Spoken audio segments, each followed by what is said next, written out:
It's that time of year again, and it is eclipse season this August. And an eclipse rarely begins on the day it appears in the sky. Its story often starts 2 weeks earlier with a conversation or an unexpected invitation or the return of something you thought was finished. So pay attention to what is happening now. Who is contacting you? What truth can you no longer avoid? And where does it suddenly feel as though something is missing? August eclipses are opening a new chapter, and before that chapter can begin, the Leo Solar Eclipse on August the 12th may ask you to release an identity you once believed was essential, going to clear out the Leo part of your chart. And while also highlighting or strengthening the Pisces part of your chart. There are an average of two solar eclipses and two lunar eclipses every year. A solar eclipse occurs when the moon blocks the sun's light, and a lunar eclipse when the earth blocks the sun's light from reaching the moon. So eclipses come in pairs, and this pairing starts a new storyline between Leo and Aquarius. And the last time we had an eclipse in Leo was January of 2019. So you may want to think back to January or to 2019 and what was going on in your life. At that time, though, the North Node was in Leo. This time around, the South Node is in Leo. And the South Node is a point of decrease. It's where we experience a removal or a cleansing, a flushing out that creates a void in what once appeared or no was solid or was not going to be movable, but now is suddenly gone. So in Leo, this calls on us to release parts of ourselves that once felt authentic and true and that belonged to us, but now we have to let go of that so that we can step into a new version of ourselves. Hello and welcome or welcome back. I'm Yolanda and I am a psychological and ancestral astrologer, author and coach, and I use astrology, mythology, and archetypal psychology to help you recognize the deeper patterns shaping your life. In this video, I'm going to walk you through the astrology of the August 12th solar eclipse. It's a full solar eclipse, a very powerful one. And I'm also going to touch on the astrology for the August 27th, depending on where you are, August 27th or 28th. Here in the Pacific Northwest is August 27th, partial lunar eclipse, also a very powerful lunar eclipse. And I'm going to spend more time, though, on the August 12th solar eclipse, but both of these, I'm just going to show you the charts. I'm going to give you a general overview of it, and then we're going to dive into your horoscopes for your sun and rising signs. Do remember this is a very generalized horoscope, so you really need to be, looking at your chart closely and see if these eclipses are actually going to impact you in any way. So August brings us two eclipses, a solar eclipse in Leo on August 12th and a lunar eclipse in Pisces on August 27th. If you are a Cancer sun, moon, or ascendant, you are going to be particularly sensitive to the lunar eclipse because Cancer is ruled by the moon. So August the 27th or 28th, depending on where you live, you want to highlight those days on your calendar because you may be feeling very sensitive, very moody around that time. If you're a Leo sun, moon, or ascendant, the solar eclipse may register more strongly because Leo is ruled by the sun. The moon, as you may know, is the keeper of feeling and memory. She carries the unconscious, the body's wisdom, and the emotional inheritance that often reaches us through the family line, while the sun is the seat of the soul and the will, the central fire around which our identity and our purpose and our creative life are organized. Now, when either light is eclipsed, we are invited to listen more carefully than usual to what is going on and to pay more attention. Okay, so this is the chart for the solar eclipse in Leo or the new moon in Leo, and you can see sun and moon at 20 degrees and then the south node at 29 degrees. That is the rule. You have to have the south node within 10 degrees of a lunation for it to be an eclipse. And of course, opposite this is the 29 degrees of Aquarius, the north node there. Now, this is a very interesting lunation chart. I mean, the sun and moon aren't really talking to any other planet. There's no planet in contacting them. No, there's no reaching out. The only one really is Saturn at 14 degrees of Aries. Okay. And so this This is, I mean, this is a wide trine. It's a trine. Okay, not a wide trine, but it's a trine to Aries, the Saturn. And let me share the very first thought. The very first thing I thought of here was the I am principle or the I am tenet. I don't know if you're familiar with it, but in Hinduism, it's the I am that is the tenet of Hinduism, right? I am that. I am Brahman. But what I specifically thought of here was Nisargadatta Maharaja's I am uh, practice, if you may call it that. And Nisargadatta Maharaj, if you're not familiar, was a Indian guru of non-dualism. And the I am practice is one of the simplest and most direct practices in the entire non-dual tradition.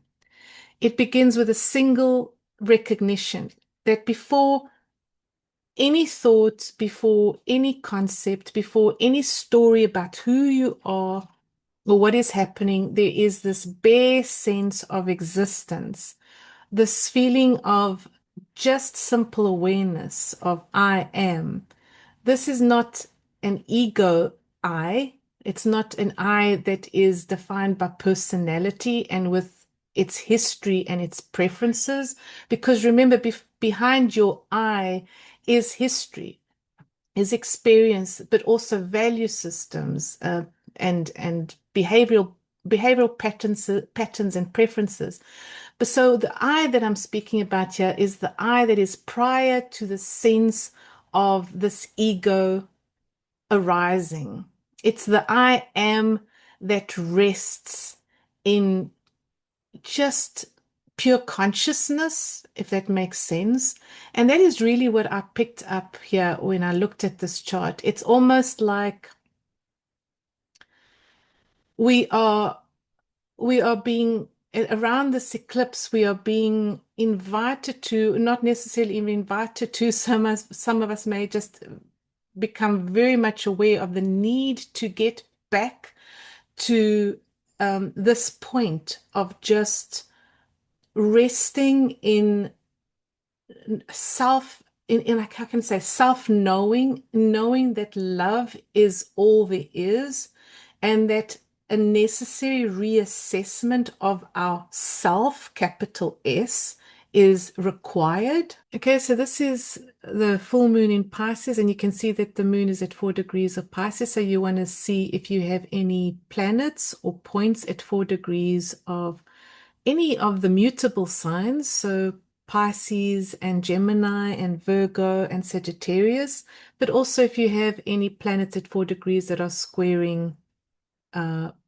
squaring or in opposition to these to this 4 degrees, this lunation, right? This moon or sun.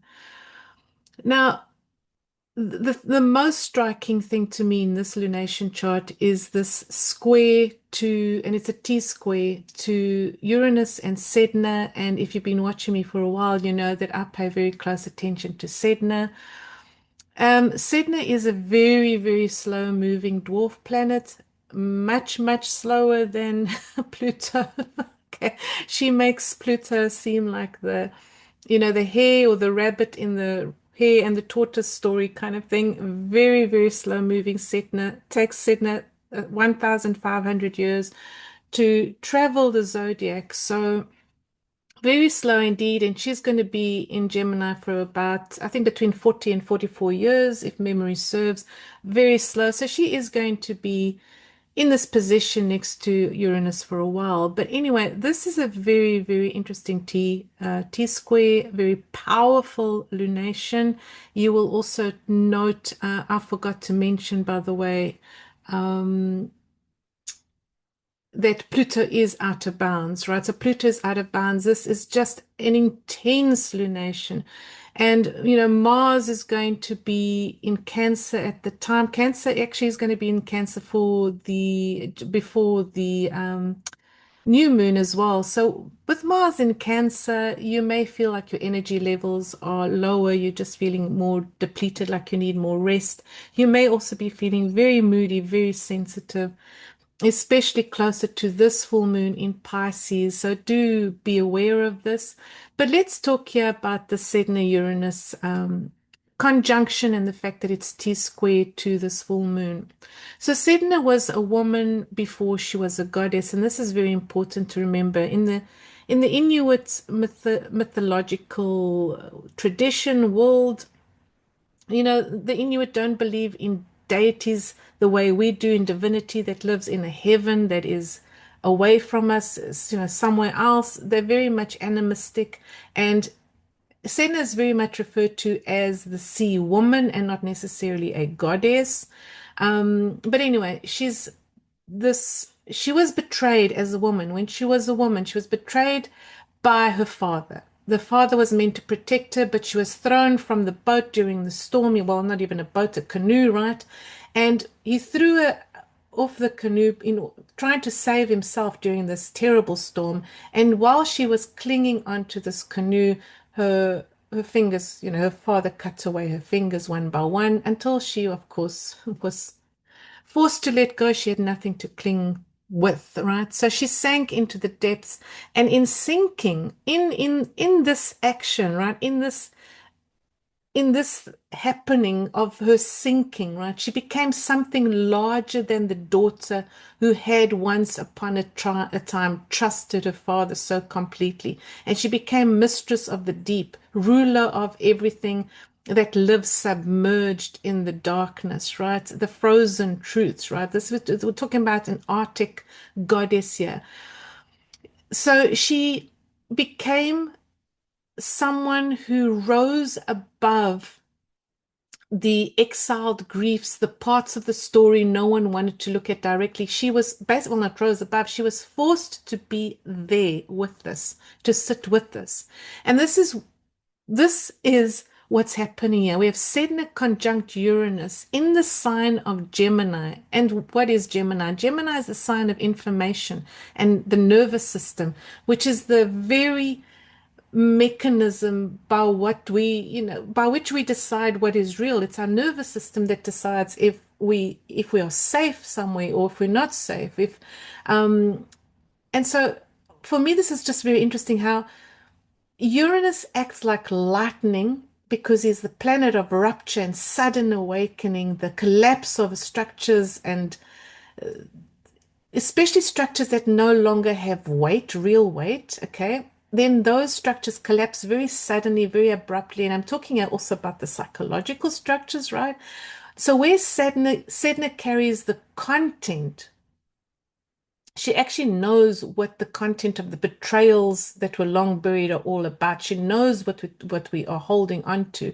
Uranus is that voltage that sends this content to the surface. So I don't know if this is making sense to you. And do leave a comment if this is making sense to you. It's like something awakened, something deep inside you has awakened, and it has shifted your reality so much that you are not really sure of who you are and what you're meant to be doing anymore, right?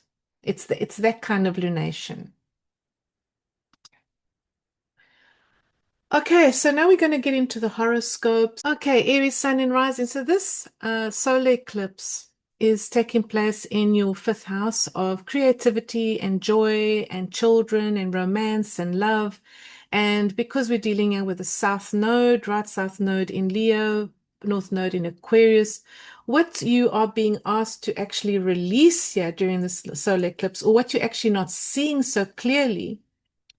Well, there's two things going on here. One, the first part, what you're asking to release is a pattern of denying yourself, of self-denial in terms of joy, love, you know, sexy time, that kind of thing, right? Romance, pleasure, all those wonderful things that make you feel alive. You need to stop denying those things, stop preventing yourself from enjoying life more. however, whatever reason, for whatever reason you've been doing this, you have to stop that. And so you have to release this need to perhaps behave, be a good girl kind of thing, or be a good guy, and just get out there more, experience more romance, experience more joy. So that is a pattern that I need you to break, and that this solar eclipse is asking you to do.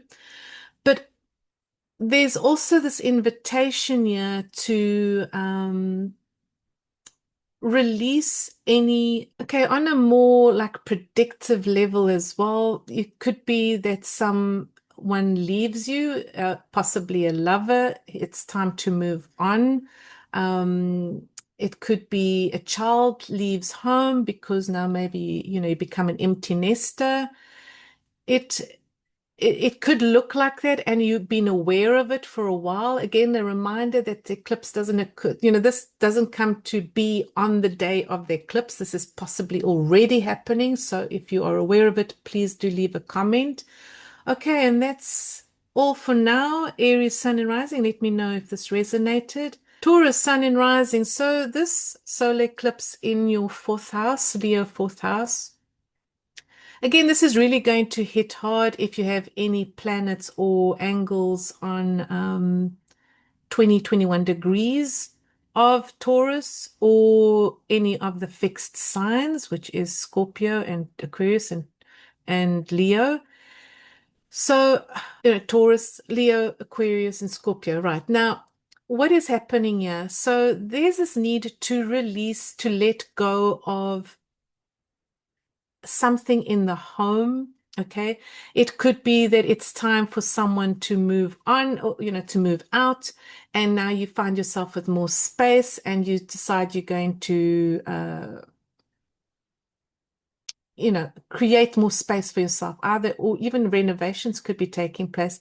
It could also mean leaving the place that you've been calling home, maybe finding a new home, maybe looking for another place to live. That could also be on the cards for you. Again, this is really going to hit, like I say, home for you if you have planets at 21 degrees. Otherwise, this might not be ringing true to you.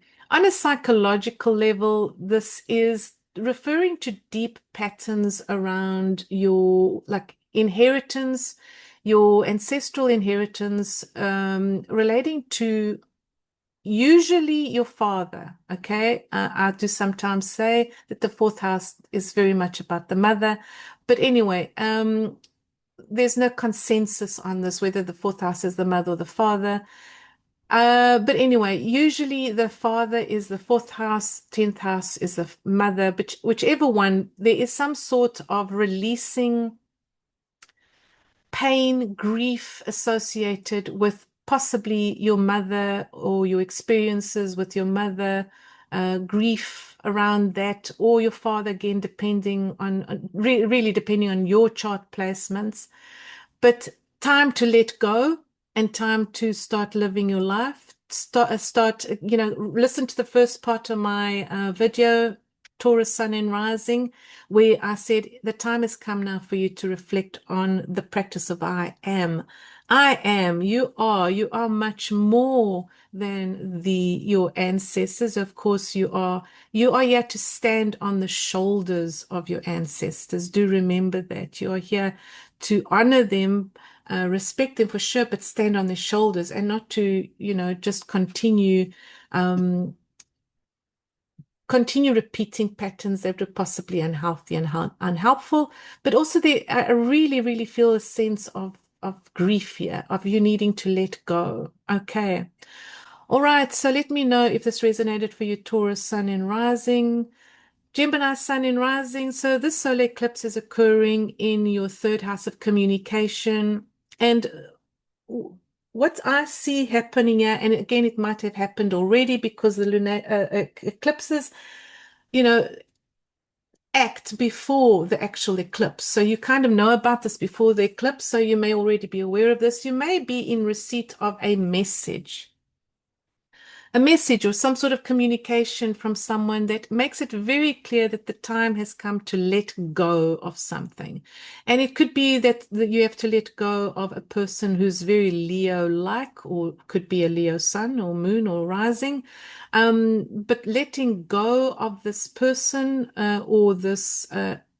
or even a possible dream or career path that you were following. It could be relating to teaching, it could be relating to online work, lecturing.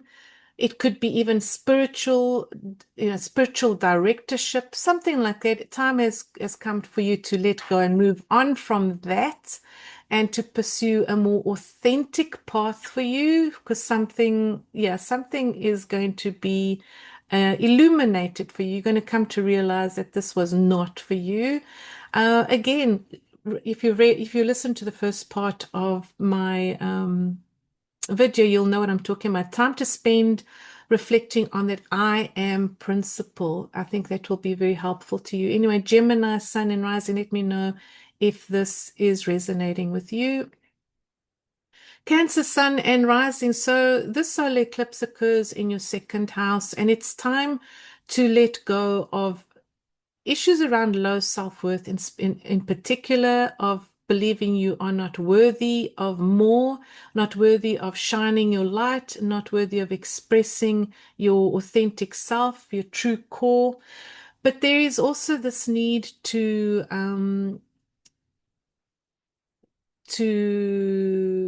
address issues around money and income and how your self-worth is tied to material resources, and how you only feel safe or you only feel worthy,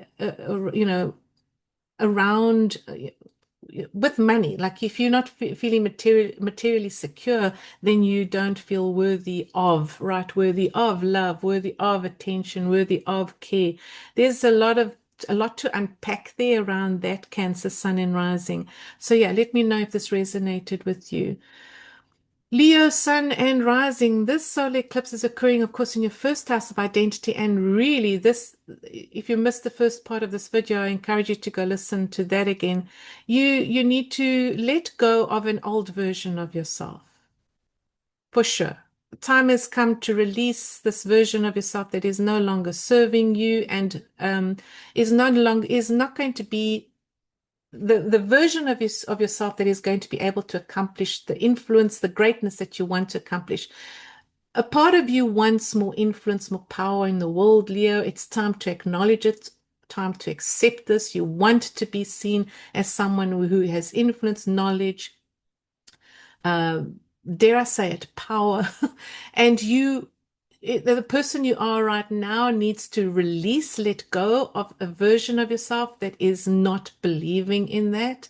So to spend some time reflecting on on what I mentioned earlier in the video on who are you? Who really are you? It's not really so much about I am this or I am that, but the essence of you is truly divine.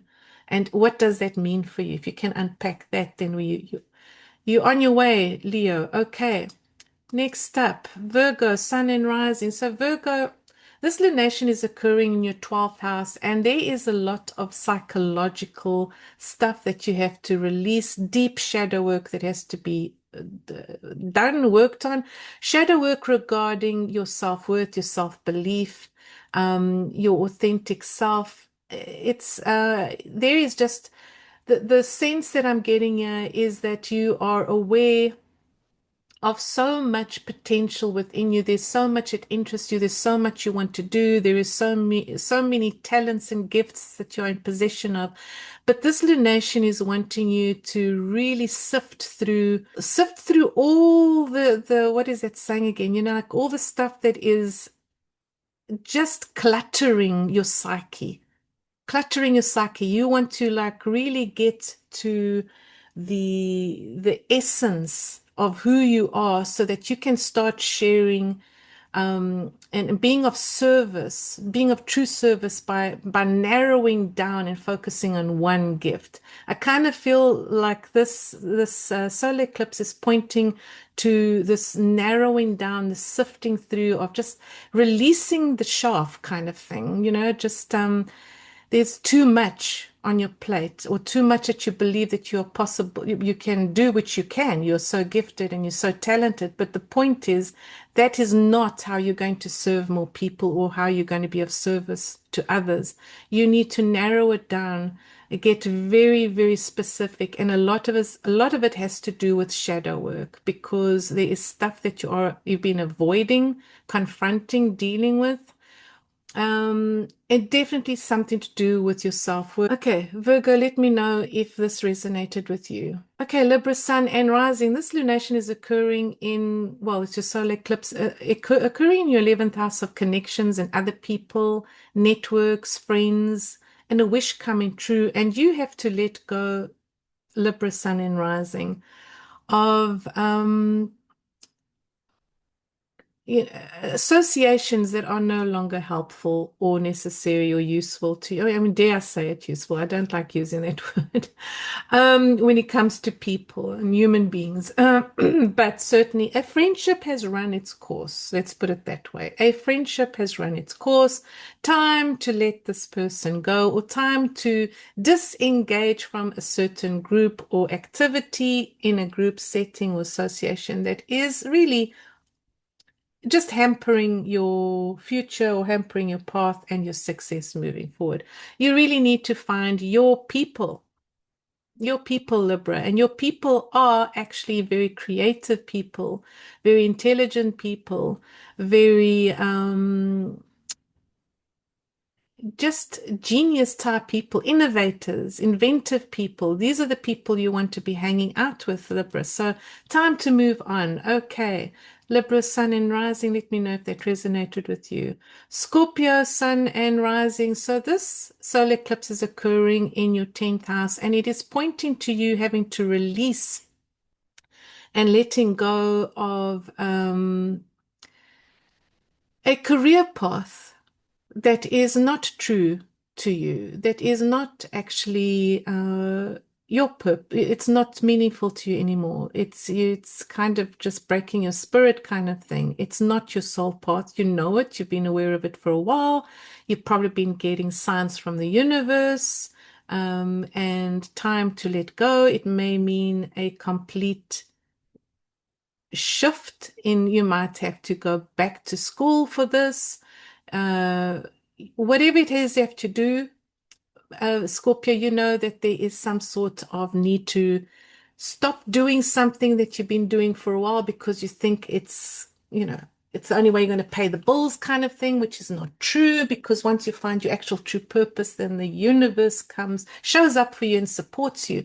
So you have to make that decision, or the universe is certainly going to probably help you make that decision for you if you have planets at 20 or 21 degrees of the fixed signs, which is Leo and Scorpio, Aquarius and Taurus, and of course, if you have any planets or angles in opposition or square to this. But anyway, let me know, Scorpio, if this is resonating for you.